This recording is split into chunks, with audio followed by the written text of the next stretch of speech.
Hello guys, welcome to our channel. डेरी के लिए मैफी। So let's start the story. Aahan की बेचैनी। समंदर की लहरें दूर किसी को पुकार रही थीं, और आसमान पर चांद बादलों की ओट में छुपा खामोशी से ताक रहा था। वो वक्त का एक ठहरा हुआ लम्हा था, जहां सिर्फ एक अधूरी मोहब्बत की धड़कन धड़क रही थी। अरहान अपने प्राइवेट विला की ऊंची बालकनी में अकेला खड़ा था। सफेद ढीली शर्ट, बिखरे बाल, आंखों के नीचे हल्का सा थकान का साया, और उसके हाथों में एक फोटो फ्रेम जिसमें मुस्कुराती हुई आयशा कैद थी। वो तस्वीर को ऐसे देख रहा था जैसे उस मुस्कान में अपना सारा वजूद तलाश रहा हो। उंगलियां कांच के उस पार उसकी सूरत को छूने की नाकाम कोशिश कर रही थीं, और उसकी आंखों में वो खामोशी थी जो बहुत कुछ कह रही थी। काफी देर तक कुछ नहीं बोला, सिर्फ उसकी सांसें चलती रहीं, और दिल किसी बेजुबान तड़प की तरह धड़कता रहा। फिर एक पल को उसने आंखें बंद की और बहुत धीमे से तस्वीर को सीने से लगा लिया। फिर उसकी आवाज आई, धीमी, भारी और दिल के किसी गहरे कोने से निकली हुई। शाम से दिल में बड़ी हलचल है। उसने तस्वीर से नजरें हटाईं, और सामने अंधेरे की गहराइयों में देखते हुए ठहर गया। लगता है तुम करीब आ रही हो। उसके लफ्जों में उम्मीद थी, दर्द था, और एक ऐसी दीवानगी जो इश्क को मौत से भी ज्यादा गहरा बना देती है। वो वहीं खड़ा रहा, बिना पलके झपकाए, उस स्याह अंधेरे को देखता रहा, मानो किसी अनदेखी परछाई में आयेशा को देख रहा हो, महसूस कर रहा हो उसकी मौजूदगी को। उसके होंठ हिले, पर आवाज नहीं निकली। बस दिल की धड़कनें कह रही थीं, अब लौट आओ, मेरी सांसों की मियाद बस तुम्हारे नाम तक है। योजक चिन्ह। अरहान की आंखें अब भी अंधेरे में कुछ ढूंढ रही थीं, पर उसके कदम धीरे धीरे पीछे हटे। उसने एक आखिरी बार तस्वीर को देखा और फिर बेहद संभाल कर उसे सीने से हटाया। चुपचाप कमरे में लौटा। कमरे की रोशनी बहुत धीमी थी, दीवार पर लगी घड़ी की टिक टिक और उसकी धीमी सांसों की आवाज ही बस वहां जिंदा थी। अरहान ने फोटो फ्रेम को उसकी तय जगह पर रखा, साइड टेबल पर, जहां हर रोज उसकी नजरें सबसे पहले और आखिरी बार उसी तस्वीर से टकराती थीं। उसने गहराई से तस्वीर को देखा। नजरों में एक अधूरी बात थी, एक सदी से दबा हुआ इश्क। फिर धीरे से मुड़ा, और वार्डरोब की तरफ बढ़ गया। अंदर जाते हुए वो अपने बटन खोलता रहा, और कुछ ही देर में उसने एक सादा सी टी शर्ट और ग्रे ट्राउजर पहन लिए। उसका चेहरा अब शांत था, लेकिन वो खामोशी भी कुछ कह रही थी। वो बाहर निकला, और सीधा टेबल के पास रखा अपना लैपटॉप बैग उठाया। एक नज़र फिर तस्वीर पर पड़ी। कुछ पल ठहरकर उसने गहरी सांसें कंटिन्यू। अरहान का स्टडी रूम। वो सीढ़ियों से नीचे उतरते हुए सीधा विला के उस कोने की ओर बढ़ा जहां उसका स्टडी रूम था। विला के सबसे शांत हिस्से में बना ये कमरा पूरी तरह से बंद और साउंड प्रूफ था, जैसे दुनिया से कटकर एक अलग ही दुनिया में ले जाता हो। जैसे ही उसने दरवाजा खोला, हल्की सी ब्लू लाइट कमरे में फैली हुई थी। चारों ओर किताबों की अलमारियां, एक बड़ी सी खिड़की जिसके बाहर काले पर्दे गिरे हुए थे। लकड़ी की दीवारों में रॉयल परछाई थी और फर्श पर मोटा कारपेट, जो हर कदम को खामोश बना देता था। कमरे के बीचों बीच एक ब्लैक मार्बल का वर्किंग डेस्क रखा था, उस पर एक लैपटॉप, कुछ फाइलें, एक डिजिटल घड़ी और एक कॉफी मग रखा था जो शायद कई घंटे पहले का ही था। दीवार पर एक बड़ा सा बोर्ड था जिस पर कुछ पुरानी तस्वीरें, मैप्स और पेपर क्लिप्स लगे हुए थे। उन पर रेड मार्कर से निशान लगे थे, जैसे किसी मिशन या अधूरे सच की खोज चल रही हो। अरहान अंदर आते ही दरवाजा बंद करता है, धीरे से लैपटॉप बैग टेबल पर रखता है और कुर्सी खींचकर बैठ जाता है। वो थोड़ी देर यूं ही बैठा रहा, बिना कुछ किए। उसकी कोहनी टेबल पर थी और उंगलियां आपस में उलझी हुई थीं। आंखें सामने उस बोर्ड पर टिकी थीं, एक तस्वीर पर जो शायद आयशा की ही थी, लेकिन वो तस्वीर अधूरी थी, फटी हुई। फिर उसने धीरे से लैपटॉप ऑन किया। स्क्रीन पर जैसे ही रोशनी आई, कुछ फोल्डर्स खुले जिनके नाम थे आयशा फाइल्स। उसकी आंखों में अब थकान नहीं, एक ठंडा जुनून था। उसने एक फाइल खोली और फुसफुसाया, अब कोई रुकावट बर्दाश्त नहीं होगी। तुम्हारे पास वापस आने का हर रास्ता तलाशूंगा, चाहे किसी की भी कुर्बानी क्यों न देनी पड़े। बाहर रात और गहरी हो रही थी, और अंदर अरहान की तन्हाई और इरादे दोनों और ज्यादा स्याह होते जा रहे। योजक चिन्ह। अरहान ने अपने लैपटॉप की स्क्रीन पर आयशा नाम का फोल्डर खोलते ही जैसे एक पूरी दुनिया सामने आ गई। हर तस्वीर में बस एक ही नाम था, आयेशा। पहली तस्वीर में वो दोनों साथ में थे, शादी के लम्हे, जब सब कुछ नया था, खुशियों से भरा हुआ। आयेशा की मासूम मुस्कान, अरहान की आंखों में बसा प्यार, हर झलक में उनका साथ, उनकी दहलीज पर खड़ी एक नई शुरुआत। फिर धीरे धीरे तस्वीरें बदल गईं। आयेशा गहरी नींद में थी, अरहान की गोद में। उसकी सांसों की रफ्तार के साथ अरहान का दिल धड़क रहा था। उस पल में अरहान का हर जज्बा बस उसे थामे रखने की चाहत में खोया था। एक तस्वीर में अरहान ने सोई हुई आयशा को नाजुक सी मुस्कान के साथ चूमा था। उस चुंबन में उसकी तड़प, उसका प्यार और उसका बचपन का दर्द छिपा था। जैसे वो इस दुनिया की सारी तकलीफों को अपनी मोहब्बत की ताकत से मिटा देना चाहता हो। दूसरी तस्वीर में वो दोनों एक दूसरे को कसकर गले लगाए हुए थे। आयशा की आंखें बंद थीं और वो अरहान के सीने से चिपकी हुई थी, पूरी तरह से सुरक्षित और निश्चिंत। अरहान के दिल में उस पल की गर्माहट थी जो शायद अब कहीं खो गई थी। अरहान की नजरें तस्वीरों पर ठहरती रहीं और उसका दिल टूटता रहा। तुम्हारी ये मासूमियत, तुम्हारा ये भरोसा, सब कुछ खो दिया मैंने, पर तुम्हें कभी खोने नहीं दूंगा। उसने धीरे से तस्वीरों का फोल्डर बंद किया, लेकिन दिल के एक कोने में ये यादें हमेशा के लिए टिक गई थीं। उसकी आवाज फुसफुसाई जैसे कोई कसम हो, तुम हमेशा मेरी रहोगी, मेरी जिंदगी की सबसे खूबसूरत हकीकत। और उस एकांत कमरे में अरहान की तन्हाई और मोहब्बत का दर्द गहराता गया। एक ऐसा दर्द जो सिर्फ उसकी धड़कनों को समझ सकता था। अरहान की उंगलियां कांपती हुई स्क्रीन पर उन तस्वीरों को छूने लगीं, जैसे वो उन लम्हों को फिर से जी लेना चाहता हो, जैसे आयशा की मासूम सी मुस्कान अब भी उसके हाथों की गर्माहट महसूस कर सके। हर तस्वीर पर उंगली फिराते हुए उसकी आंखें धीरे धीरे भर आईं। पलकों से एक आंसू लुढ़का, गाल पर बहता हुआ सीधा उस स्क्रीन पर गिरा, और जैसे ही वो तस्वीर पर गिरा, आयशा की मुस्कान और भी धुंधली हो गई। अरहान की सांसें भारी हो गईं, गला रुंधा, पर फिर भी वो कुछ बुदबुदाया, बहुत धीमे, जैसे वो सिर्फ आयशा के लिए कह रहा हो। एक राज को राज रखने के लिए तुम्हें खुद से दूर कर दिया लिटिल फेरी, मगर ये दूरी हर पल मेरी रूह को नोचती है। तुम अब भी यहीं हो, मेरी सांसों में, मेरी रातों की खामोशी में, मेरी हर अधूरी दुआ में। वो स्क्रीन की ओर झुकता है, अपनी पेशानी तस्वीर पर टिकाकर बस एक गहरी सांस लेता है। कुछ भी नहीं कहता, बस उस तस्वीर को चुपचाप अपनी सीने से लगाता है, जैसे वो लम्हा अब भी उसके पास हो। तुम गई नहीं हो, तुम आज भी मेरी हो, मेरी थी और हमेशा रहोगी। कमरे में सन्नाटा था, मगर अरहान के दिल में तूफान मचा हुआ था। एक तूफान जो सिर्फ आयशा को पुकार रहा था, हर सांस में, हर आंसू में। लिटिल फेरी, एक टूटती हुई फुसफुसाहट जो शायद अब सिर्फ उसकी तन्हाई ही सुन सकती थी। तुम अपने साथ साथ मुझसे मेरे बच्चों को भी दूर ले गई लिटिल फेरी। उसकी आवाज भर्रा जाती है, आंखों से आंसू बहते हैं। पर अब वक्त आ गया है तुम्हें ढूंढकर फिर से अपने करीब करने का। उसने तस्वीर को सीने से लगा लिया, जैसे वही उसकी आखिरी उम्मीद हो। अतीत के कुछ पन्ने और भूल बिसरी यादें। अब आगे। अरहान अपनी स्टडी रूम में बैठा हुआ था, उसकी आंखें बंद थी, वह किसी गहरी सोच में डूबा हुआ था। वह अपनी आंखें खोलता है और अपने साथ वाले ही ड्रावर को ओपन करता है। उसमें से एक फाइल निकलता है। वह फाइल ओपन करता है तो उसमें आयशा के पहले अल्ट्रासाउंड की पिक्चर और आयशा का नाम, बच्चों के बाप का नाम अरहान सिंह राजपूत, सब चीज लिखी हुई थी। इसमें अरहान इस रिपोर्ट को देखता रहता है और अपनी उन बच्चों की अल्ट्रासाउंड पिक्चर पर हाथ फेरते हुए काफी उदासी के साथ कहता है, 2 साल हो गए हैं तुम्हें गए हुए, अब तो बच्चे 11-12 महीने के दिन होंगे। क्या वह बोलना सीख गए होंगे? फिर खुद से ही खुद का बातों का जवाब देते हुए कहता है, हाँ कुछ कुछ शब्द बोलना सीख गए होंगे, चलना भी सीख गए होंगे, हंसना खेलना सब कुछ सीख गए होंगे। वह दिखाते कैसे होंगे? मेरी तरह दिखते होंगे या आयशा की तरह दिखती हों? न कि आंखें कैसी होगी, मेरी तरह ओशियन ब्लू या फिर आयशा की तरह सुर्ख गहरी काली।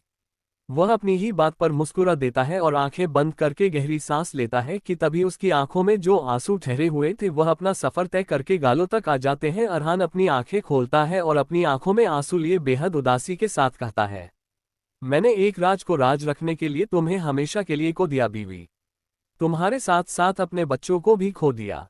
ऐसा कहकर वह रोते हुए उसे अल्ट्रासाउंड की पिक्चर को देखने लगता है। सच में उसने अपने हाथों से सब कुछ खराब कर लिया था। अगर वह सही वक्त पर सब कुछ संभाल लेता तो शायद आज ऐसी नौबत ना आती। लेकिन कहते हैं ना, जो तकदीर में लिखा होता है वह होकर ही रहता है। वही हाल अरहान के साथ है। अरहान के साथ भी वही कुछ हुआ है जो उसके साथ होना था। वहीं देर रात 12 बजे ओबरॉय विला, सब लोग जहां गहरी नींद में सोए हुए थे वहीं कुंती जी की नींद उड़ी हुई थी। आज न जाने क्यों उन्हें किसी की बहुत याद आ रही थी, बहुत ज्यादा याद आ रही थी। वह अपने रूम की ही विंडो के पास बैठी हुई बाहर का नजारा देखते हुए, बाहर पहले अंधेरे को देखते हुए गहरी सांस लेती है और अपनी आंखें बंद करती है और उनकी आंखों से आंसू बह जाते हैं। बाहर का नजारा देखते हुए खुद से कहती है, आज न जाने क्यों मुझे आपकी बहुत याद आ रही है। ऐसा लग रहा है कि जिससे आप आसपास ही हैं। मेरे आज भूले बिसरे पुराने यादें मुझे बहुत याद आ रही है जो आपके साथ बिताई थी। ऐसा कहकर कुंती जी अपने हाथ में लिए उसे फोटो एल्बम को देखते हैं और उसे फोटो एल्बम को खोलते हुए एक एक उसे फोटो एल्बम का पन्ना पलटते हुए उसे फोटो को देख रही थी। उसमें एक शख्स था जिसकी उम्र तक ही 32 से 35 साल की थी और कुंती जी की उम्र 28 साल की थी। उससे तस्वीर में कुंती की काफी यंग और खूबसूरत लग रही है। खूबसूरत तो वह आज भी थी, लेकिन बस क्या है कि उनके चेहरे पर झुर्रियां आ गई थी और वह खूबसूरती उनके चेहरे में आज भी थोड़ी बहुत झलकती थी। वह उसे 30 से 35 साल के शब्द की तस्वीर पर हाथ फेरते हुए बेहद उदासी के साथ रहती हैं। अगर वह हादसा न हुआ होता तो आज आप मेरे साथ होते और ना ही मेरी दूसरी शादी होती और ना ही आपसे जुड़ा होती। न जाने क्या लिखा था उसे वक्त मेरी किस्मत में जिसने मुझे आपसे जुदा कर दिया। ऐसा कहकर वह उसे तस्वीर को देखने लगती है। उसे वह फोटो फ्रेम भले ही छोटा फोटो फ्रेम था, लेकिन उसमें कुछ ही फोटो ऐसी थी जो सिर्फ और सिर्फ उसे शख्स की और कुंती जी की थी। कुंती की शादी के जोड़े में थी तो वही उनके बगल में मौजूद शख्स में थ्री पीस सूट पहना हुआ था। मुस्कुराते हुए एक दूसरे को देख रहे थे, एक दूसरे की आंखों में एक दूसरे के लिए प्यार झलक रहा था। ऐसे ही काफी सारी शादी की फोटोज थी और इसी के साथ वह जैसे जैसे पढ़ने पलट रही थी तो उनकी नज़र एक पन्ने पर आकर रुक जाती है।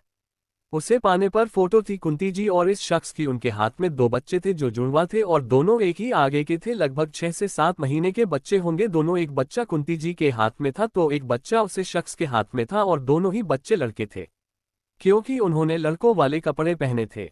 कुंती जी दोनों बच्चों की फोटो पर हाथ फेरते हैं, खासतौर से उसे आदमी के हाथ में जो बच्चा था उसके फोटो पर हाथ फेरते हुए रोते हुए कहती है, आपके साथ साथ मेरा बड़ा बेटा भी इस दुनिया में नहीं रहा। आप दोनों मुझे छोड़कर जा चुके हैं, लेकिन आज बड़ी बेचैनी महसूस हो रही है। ना जाने क्यों ऐसा एहसास हो रहा है कि आप आसपास है और मेरा बेटा भी आसपास ही है। ऐसा कहकर उससे तस्वीर को अपने गले से लगा लेती है और वह काफी देर तक उसका तस्वीर को अपने गले से लगाए हुए रोती रहती है। इस बात से अनजान की कुलभूषण जी उन्हें रोते हुए देख रहे थे। कुलभूषण जी की नींद काफी पहले ही खुल चुकी थी। वह कुंती जी को अकेले देखकर समझ गए थे कि आज फिर से उन्हें अपने पहले पति और अपने बड़े बेटे की याद आ रही है, जो भी दुनिया में नहीं। कुलभूषण जी अपनी जगह से खड़े होते हैं और कुंती जी के पीछे आकर खड़े हो जाते हैं और कुंती की जो इस वक्त रन में बिजी थी वह कुलभूषण जी की मौजूदगी का एहसास प्रकार अपनी नजर उधर घूमकर देखती है तो कुलभूषण जी आंखों में फिक्र लिए उन्हें देख रहे थे। ये देखकर कुंती जी उनके सीने पर अपना सर टिकाकर रोते हुए कहती है, आज मुझे फिर से उनकी बहुत याद आ रही है, उन दोनों की बहुत ज्यादा याद आ रही है। कुलभूषण जी कुंती जी को चुप करते हैं और पास में रखे हुए ड्रग से गिलास में पानी उन्हेलकर उन्हें देते हैं। कुंती की पानी पीती है और थोड़ी देर बाद खामोश हो जाती है, लेकिन वह अभी भी रो रही थी। उनकी आंखें लाल थी, सज गई थी। कुलभूषण जी उन्हें देखते हुए कहते हैं, कुंती जी आप कब तक ऐसे रोती रहेंगे? बड़े भैया को गुजरे हुए जमाना हो चुका है। बड़े भैया के साथ साथ आपका बड़ा बेटा भी इस दुनिया में नहीं है। आप उन्हें याद कर रही है, लेकिन इस तरह से याद करके खुद की तबीयत भी मत खराब करिए। कुंती की कुलभूषण जी की बात पर हम में सर हिलाती और उसके बाद अपने बेड की तरफ चली जाती है। कुलभूषण जी गहरी सांस लेकर उसे फोटो फ्रेम को देखते हैं जो कुंती जी ने वही रख दिया था। वह फोटो फ्रेम को दोबारा से अलमीरा में रख देते हैं। रखने के बाद वह भी अपनी जगह जाकर दोबारा लेट जाते हैं। Rajawat family in Mumbai. अब आगे रात की तकरीबन 2 बजे तक एक हवेली रात की गहराई अपनी पूरी चुप्पी के साथ जमीन पर उतर चुकी थी। चारों ओर सन्नाटा पसरा था, बस हवाओं की सरसराहट कभी कभी किसी पुराने रहस्य की तरह कानों में फुसफुसा जाती। तभी आसमान का सीना चीरते हुए एक प्राइवेट जेट राजावत विला की रूफटॉप पर उतरत सटीक नपे तुले अंदाज में। राजावत विला एक ऐसा ठिकाना जो रोशनी और साया दोनों का हिसाब बराबर रखता है। ऊंची दीवारों से घिरा, संगमरमर से बनी सीढ़ियां और हर कोने में फैली वो शाही ठंडक जो बताती है कि यहाँ हर ईंट, हर खंभा सत्ता और परंपरा का बोझ उठाए हुए है। विला का मुख्य द्वार ऊंचा और नक्काशीदार था, जैसे किसी समय के दरवाजे से गुजरते हुए अंदर कोई दूसरी ही दुनिया में कदम रखता हो। काले पत्थरों से बनी छतें, दीवारों पर पुरखों की धुंधली परछायां और हवा में तैरता एक ऐसा सन्नाटा जो बताता था कि यहाँ बहुत कुछ कहा भी गया है और बहुत कुछ दबा भी है। ये जगह एक महल की तरह थी, पर उसमें महलों वाली गर्मजोशी नहीं, एक ठंडी गंभीरता थी। जैसे वक्त यहाँ ठहर चुका हो, बस इंतजार में है फिर से चल पड़ने के लिए। थोड़ी देर में राजावत विला के रूफटॉप पर एक प्राइवेट जेट अगर उतरता है और उसी के साथ धीरे धीरे करके राजावत फैमिली बाहर आती है। सबसे आगे दादाजी थी। दादाजी के कदम जैसे ही जात से बाहर रखते हैं वैसे ही एक ठंडी हवा का झोंका उन्हें छूकर गुजर जाता है और दादाजी उन हवाओं को महसूस करके अपनी आंखें बंद कर लेते हैं और वह अपनी आंखें खोलकर दूर तक पहले उसे अंधेरे को देखते हुए गहरी सांस लेते हैं और खुद से कहते हैं, आखिर मैं यहाँ आ ही गया, बरसों का इंतजार अब पूरा हो ही गया। धीरे धीरे उन सभी रिश्तों और उन सभी लोगों से मुलाकात होगी जिसे मैं कभी मिलना नहीं चाहता था। ऐसा कहकर दादाजी अपनी छड़ी के सहारे जाट से बाहर आते हैं। उन्हीं के पीछे सारे फैमिली मेंबर थे। लास्ट में कीर्ति जी के हाथ में मफिन थे तो वही आयशा के हाथ में कप केक मौजूद थी। दोनों ही बच्चे सो चुके थे, सभी के चेहरे से थकान साफ झलक रही थी, इसलिए वह लोग रूफटॉप से होते हुए अपने अपने फ्लो पर आते हैं और अपने अपने रूम में जाकर रेस्ट करने लगते हैं। वही कीर्ति जी आयशा के साथ आई थी उनके बेबी को उसके रूम में छोड़ने के लिए। आयशा के रूम में 2 क्रेडल ऑलरेडी मौजूद था और दोनों बच्चों को क्रेडल पर बड़ी सेफ्टी के साथ सुनने के बाद आयशा उन दोनों को देखते हैं और मॉस्किटो नेट से करते हुए उन्हें ब्लैंकेट से करती है और फिर एक नज़र अपने बच्चों को देखने के बाद वह वॉशरूम चली जाती है फ्रेश होने के लिए। वॉशरूम से फ्रेश होकर वह बाहर आती है। इस वक्त उसने एक सिंपल सी नाइट गाउन पहनी हुई थी। वह आती है और गौर से रूम को देखते हुए अपने रूम की बालकनी के पास चली जाती है। बालकनी से तकरीबन 15 से 20 मिनट की दूरी पर एक बहुत बड़ा सब मिला था और उसे विला के रूम की बालकनी में काफी अंधेरा था। आयशा उससे विल को गौर से देखते हैं लेकिन अंधेरे में होने की वजह से कुछ खास दिख नहीं रहा था, इसलिए वह एक नज़र उसे मिला को देखकर वापस अपने रूम में आती है, अपने बच्चों को चेक करती है और उसके बाद बेड पर जाकर सो जाती है आराम से। वहीं दूसरी तरफ दादाजी का रूम।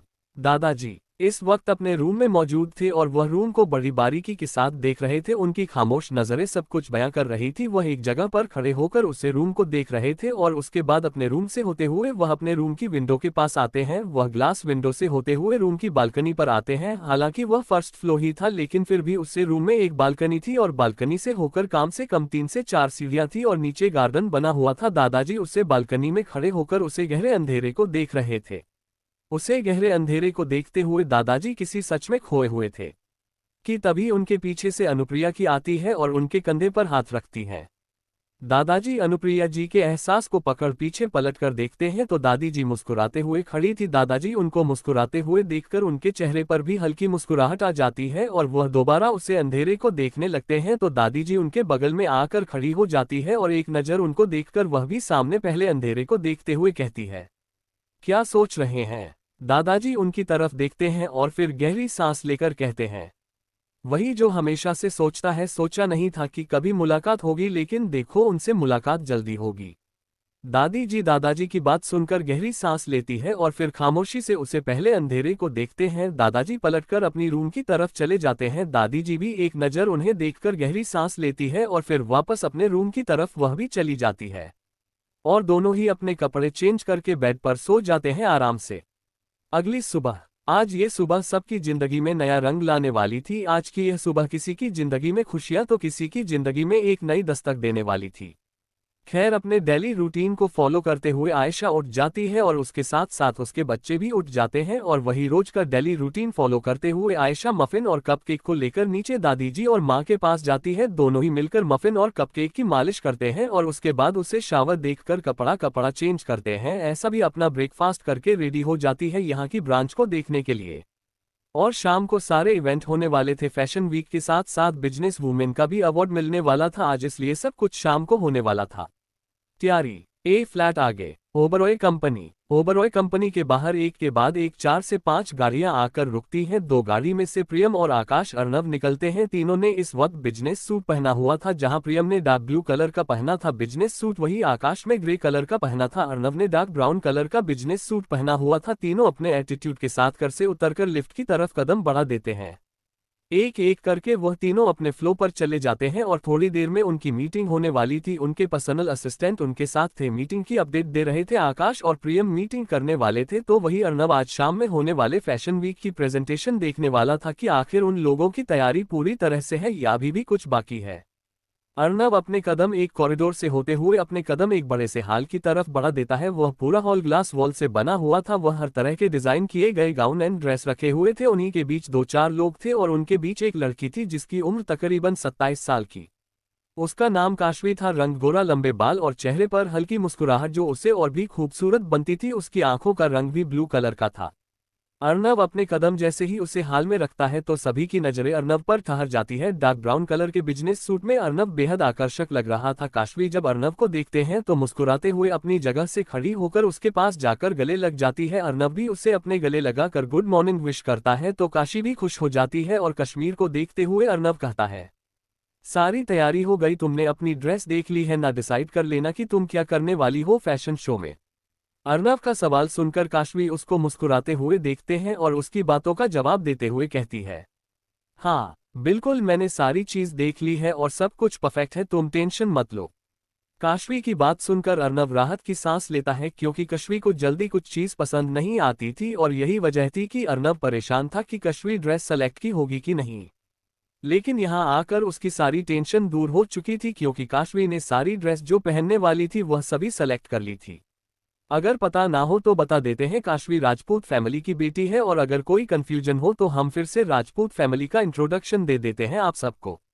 राजपूत फैमिली के हेड यानी कि दादाजी शंकर सिंह राजपूत है। इनकी बेगम साहिबा इस दुनिया में नहीं है, वह इस दुनिया को छोड़कर जा चुकी है। इनके बस 3 ही बेटे हैं।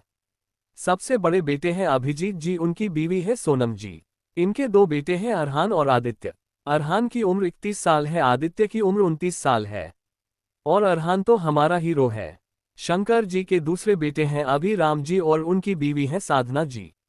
इनको भी 2 बच्चे हैं, एक बड़े बेटे हैं आरव और दूसरी बेटी है कशवी। आरव की उम्र 29 साल है तो वही काशवी की उम्र 25 साल है। शंकर जी के तीसरे बेटे हैं अधिराज जी और उनकी बीवी है शिवानी जी। और इनका एक ही बेटा है विराज, जिसकी बीवी है स्नेहा। विराज की उम्र 31 साल है और उसकी बीवी स्नेहा की उम्र 27 साल है। और विराज और स्नेह की एक बेटी है जो लगभग 1.5 साल की है। अगर याद ना हो तो याद दिला देते हैं, शिवानी जी आयशा की बुआ जी है और इन्हीं का एक्सीडेंट हुआ था जिसका ब्लेम आयशा के ऊपर आया था। अब आते हैं कहानी पर। अर्नव काशवी से मिलकर उसको सारे ड्रेस ट्राई करने के लिए कहता है, तो काशवी भी अर्नव की बात मानकर सारी ड्रेस उसे ट्राई करके दिखाती है। अर्नव सभी चीज बहुत अच्छे से देख रहा था कि कहीं फिटिंग्स वगैरह में कोई प्रॉब्लम तो नहीं है, लेकिन किसी भी तरह की कोई भी प्रॉब्लम नहीं थी, सब कुछ एकदम परफेक्ट था। अर्नव ये जानकर बहुत खुश होता है कि कहीं भी कोई भी तरह की प्रॉब्लम नहीं है और वह काशवी को अच्छे से हर एक चीज प्रिपेयर करने के लिए कहकर वहां से अपने केबिन की तरफ चला जाता है। यहाँ हर एक तैयारी एकदम परफेक्ट कर चुकी थी। वहीं दूसरी तरफ ट्रिपल ए एम्पायर के सामने एक ब्लैक मर्सिडीज आकर रुकती है। उसमें से आयशा अपनी लाइट रेड कलर की साड़ी पहनकर बाहर आती है। उसने अपने बालों को हल्का सा जुड़ा बनाया हुआ था, माथे पर हल्की सी बिंदी थी, गले में एक पतली सी चैन थी और कमर पर भी उसने कमरबंद हल्की सी चैन वाली पहनी थी जो बहुत खूबसूरत लग रही थी। आयशा के साथ इस वक्त उसका पर्सनल बॉडीगार्ड अभिषेक था और उसके साथ ही उसका पर्सनल असिस्टेंट अभिमन्यु था। आयशा का रिलेशन अभिषेक और अभिमन्यु से बहुत अच्छा था। दोनों ही आयशा को अपनी एक छोटी बहन की तरह ट्रीट करते थे, लेकिन जब उसकी जान पर बात आती थी तो दोनों किसी डेविल से काम नहीं थे। आयशा भी उनके साथ हंसते मुस्कुराते हुए बहुत अच्छे से बात करती थी। वह हमेशा से जैसी थी वैसे ही थी, उसका बचपन कहीं खोया नहीं था। हालांकि एक पल को वह उदास जरूर रहती थी, लेकिन कभी राजावत फैमिली ने उसे यह एहसास नहीं होने दिया कि वह उनके फैमिली के मेंबर नहीं है। वह आयशा से बहुत प्यार करते थे जैसे उनकी खुद की औलाद है। कीर्ति जी को हमेशा इसी बात का दुख सताता था कि काश ऐसा उनकी कोख से जन्म लेती तो बात ही कुछ और होती। आयशा अपने पर्सनल लिफ्ट से अपने केबिन की तरफ जाती है। वहां जाकर वह हर एक चीज को बहुत अच्छे से देखते हैं। इसी के साथ वह जितने भी मॉडल थी जो उसके साथ परफॉर्म करने वाली थी, आयशा हर बार अपनी बेस्ट ड्रेस को रिप्रेजेंट किया करती थी। आज भी यही होने वाला था, वह अपनी सभी बेस्ट ड्रेस को रिप्रेजेंट करने वाली थी मॉडल के थ्रू। और इसी के साथ वह एक हेड मॉडल भी बनी हुई थी, क्योंकि उसे अपनी कंपनी प्रेजेंट करनी थी। आयशा जो आज वेयर करने वाली थी सब कुछ देख रही थी, उससे वह मॉडल से भी मिल चुकी थी कि कहीं कोई प्रॉब्लम तो नहीं है। हर एक ड्रेस मॉडल को बहुत खूबसूरत लग रही थी, क्योंकि वह वाकई बहुत खूबसूरत बनाई गई थी जो खुद आयशा में डिजाइन की थी। यह जानकर आयशा बेहद खुश थी।